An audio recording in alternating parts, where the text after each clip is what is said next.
औज़ुबिल्लाहिमिनश्शैतानिर्रजीम बिस्मिल्लाहिर्रहमानिर्रहीम।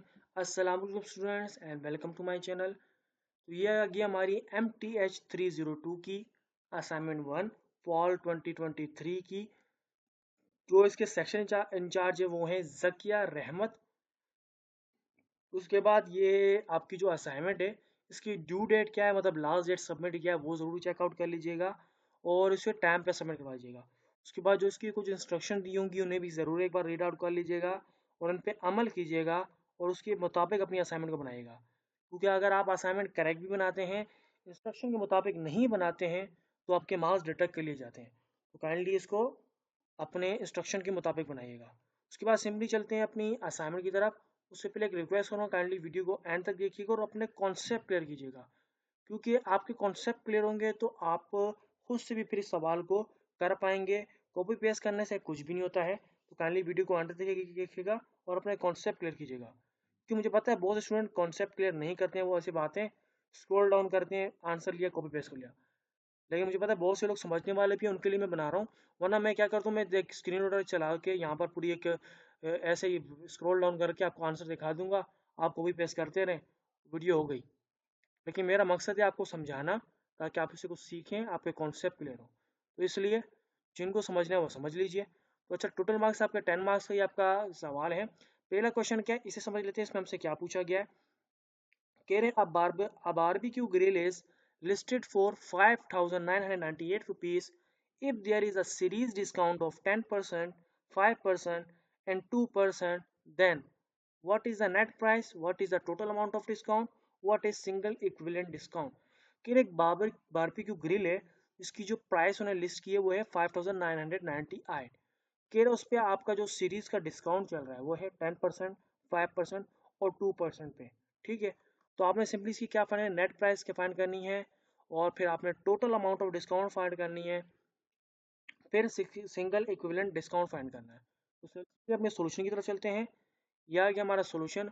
Net price find करने में क्या करेंगे, हमें का हमारी जो ओरिजिनल प्राइस है वो क्या है 5,999 रुपीज़। तो सिंपली पे सीरीज डिस्काउंट क्या है वो है 10% प्लस 5% प्लस 2%। इसको मैं प्लस कर दिया आपस में, तो टोटल सीरीज डिस्काउंट हमारे पास कितना आ गया, वो आ गया 17%। तो सिंपली हमने अब हमारे को फाइंड करने के लिए नेट प्राइस फाइंड करने में क्या करना पड़ेगा, जो फॉर्मूला यूज होगा वो होगा ओरिजिनल प्राइस के अंदर से हम माइनस कर देंगे, ब्रैकेट के अंदर फिर है ओरिजिनल प्राइस को मल्टीप्लाई करेंगे सीरीज डिस्काउंट से मल्टीप्लाई करेंगे, फिर उसमें से माइनस कर देंगे ओरिजिनल प्राइस को, तो हमारे पास नेट प्राइस निकल के आ जाएगी। तो अच्छा, ये कैलकुलेशन मैंने की तो है लेकिन इसमें कभी कभार कोई मिस्टेक हो जाती है, तो आप खुद से भी कैलकुलेशन ज़रूर कीजिएगा। मैं फिर से आपको बता रहा हूँ। तो यहाँ पर हमने क्या किया, अब ओरिजिनल प्राइस मेंशन की, सीरीज डिस्काउंट का था 17%, इसको हमने क्या किया है, इसको हमने पॉइंट्स में मेंशन किया। ठीक है, 0.17, इसको हमने 0.17 से मल्टीप्लाई कर दिया 5,998, मतलब 5,999, सॉरी 5,998 से। जो हमारे पास आंसर आया वो क्या है 1019.66। फिर इसके अंदर से माइनस कर दिया 5,998 को, तो हमारे पास लास्ट में जो नेट प्राइस आई है वो आई है 4,988.34 रुपीज़। तो ये निकल के आ गई हमारी क्या आ गई नेट प्राइस। तो अब आगे बढ़ते हमें क्या फाइंड करना था, total amount of discount find करना, मतलब टोटल अमाउंट ऑफ डिस्काउंट कितनी है। तो सिंपली जो ओरिजिनल प्राइसेस में से हम मल्टीप्लाई करें सीरीज डिस्काउंट को, तो हमारे पास जो निकल के बिल आएगी वो हमारा है टोटल अमाउंट ऑफ डिस्काउंट, मतलब कितने पैसों के हमारे को डिस्काउंट मिलता है वो निकल के आ जाएगी। तो हमने सीरीज डिस्काउंट ऑफ मल्टीप्लाई ऊपर हमने कैलकुलेट किया हुआ था, तो हमने वो क्या किया 0.17 था, ओरिजिनल प्राइसेस को मल्टीप्लाई कर देंगे तो हमारे पास जो वैल्यू आ रही है, मतलब इतना हमारे को इतने रुपए का 1019.66 रुपीज़ का डिस्काउंट मिलेगा। तो ये टोटल अमाउंट ऑफ डिस्काउंट भी हमारी निकल के आ गई। उसके बाद आगे बढ़ते हैं। अब हमने सिंगल इक्विवेलेंट डिस्काउंट निकालना था, ये थोड़ा लेंदी है, इसे भी समझ लेते हैं। इसके लिए हमारे को सबसे पहले क्या करना पड़ेगा, हमारे पास सिंगल इक्विवेलेंट डिस्काउंट का जो फॉर्मूला है उसे हम यूज़ करेंगे। हम फॉर्मूला क्या है, SED is equal to 1 minus D1, फिर 1 माइनस D2, इसी तरह फिर है 1 माइनस DN। तो हमने क्या करना पड़ेगा, सिंपली हमने यहाँ पर क्या किया है, हमने क्या SED हमने as it is values put कर दी है। D क्या हमारा हमने लिखा है 0.10, फिर D2 0.05, फिर DN क्या है 0.02। अब ये D क्या है, ये D हमने क्या निकाले हैं परसेंट है, परसेंटेज जो डिस्काउंट था आपने ऊपर देखा होगा यहाँ पर ये रहा। हमें टोटल को प्लस करके 17% को हमने फैक्टर में क्या कहते हैं पॉइंट में जो हमने कन्वर्ट किया था वो था। बाकी 10 का क्या निकाला हमने, हमारे पास क्या है फिर 5 का और फिर 2 का। 10 का है हमारे पास 0.10, फिर 5 का क्या है 0.05, इसी तरह 2 का 0.02। वो हमने सिंपली यहाँ पर पुट कर दिए डी की जगह पे। तो फिर क्या किया हमने सॉल्व किया सिंपली। 1 में से माइनस हो गया 0.10 को 0.9 आया, 1 माइनस 0.05 हुआ तो 0.95 आया, फिर 1 माइनस 0.02 हुआ तो 0.98 आया। फिर ये तीनों आपस में मल्टीप्लाई हो जाएंगे तो हमारे पास क्या आ रहा है 0.8466। फिर ये 1 से माइनस हो जाएंगे तो हमारे पास क्या वैल्यू आ रही है 0.1534।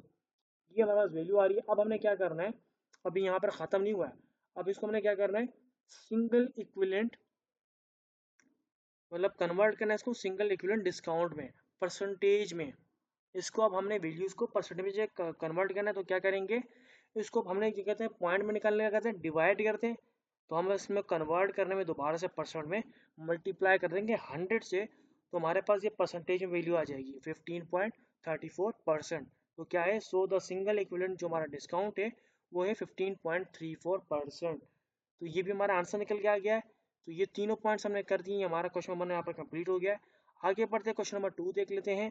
क्वेश्चन नंबर 2 क्या है, क्या कह रहे हैं, उससे पहले आपसे छोटी सी रिक्वेस्ट होगा, क्वेश्चन नंबर 2 की तरफ बढ़ने से पहले काइंडली प्लीज चैनल को जरूर सब्सक्राइब करिएगा। तो क्वेश्चन नंबर 2 समझ लेते हैं। क्वेश्चन नंबर 2 में क्या कह रहे हैं, if an amount of rupees 2000 is invested at an interest rate of 6% compounded quarterly for 5 years, what will be the compound amount? कि 2000 रुपये अगर आप इन्वेस्ट करते हैं इसका इंटरेस्ट रेट क्या है 6%, 6% का इंटरेस्ट रेट है, तो उसका कंपाउंड क्या बनेगा, 6% कंपाउंडेड है, उसका क्वार्टरली 5 साल का जो है अमाउंट क्या है, कंपाउंड अमाउंट जो है वो 5 साल तक क्या बन जाएगी। तो हमने सिंपली कंपाउंड अमाउंट को जो फाइंड करने के लिए जो हमारा सोल्यूशन, सबसे पहले सोल्यूशन की तरफ चलते हैं। कंपाउंड अमाउंट फाइंड करने के लिए जो हमारा जो फार्मूला है वो है A is equal to P bracket के अंदर 1 plus R upon N, power में है एन टी। तो सिंपली हमने क्या फाइंड करना है, 2000 रुपये हमने इन्वेस्ट किए थे जिसका इंटरेस्ट रेट था 6%, 5 साल तक उसका जो कंपाउंड क्वार्टरली क्या अमाउंट बनती है वो हमें बतानी है।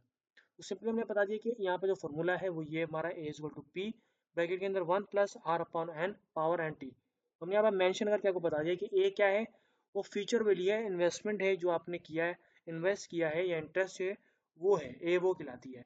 पी क्या है, प्रिंसिपल ऑफ इन्वेस्टमेंट है, मतलब आपकी जो डिपॉजिट लोन जो अमाउंट है, कितने रुपए आपने डिपॉजिट किए थे वो है पी, वो अमाउंट है क्या है वो 2000। फिर है आर, क्या है आर जो है एनुअल इंटरेस्ट है, एनुअल इंटरेस्ट आपका कितना लग रहा है वो जो है 6% है, जिसको हमने फैक्टर में कन्वर्ट किया डिवाइड में करके 0.100 से डिवाइड किया 100 से, तो आपके पास आ रहा है 0.06। फिर एन क्या है, एन जो गिवन है वो है नंबर ऑफ टाइम्स, कितने टाइम्स मतलब क्या है, क्वार्टरली जो बनता है 5 टाइम्स का वो बनता है 4, तो ये हमने मेंशन कर दिया है। एन क्या हो गया हमारा 4। उसके बाद हमारा क्या टी क्या है, टाइम है, मनी कितने टाइम के लिए इन्वेस्ट किया है, बोरो फॉर इन ईयर्स, कितने ईयर्स के लिए वो है। फिर हमने क्या करना है, इस तमाम इन वैल्यूज को पुट करना है फॉर्मूले के अंदर। सिंपली चलते हैं अपने सॉल्यूशन की तरफ, फॉर्मूले की तरफ। ए क्या था हमारा एज इट इज रहेगा, 2000 क्या था पी थी वैल्यू थी, 1 एज इट इज रह गया, प्लस था हमारे पास आर था जो हमारे पास क्या थी लोन की अमाउंट थी, कितने परसेंट था 6% था, उसको हमने कन्वर्ट किया तो 0.05 आ गया।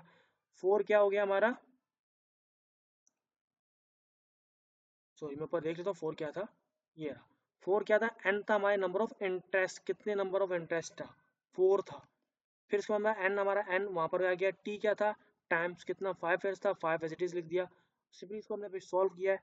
सबसे पहले क्या किया है 0.06 1 प्लस 0.06 4, इसका हमने एलसीएम लेके सॉल्व किया है।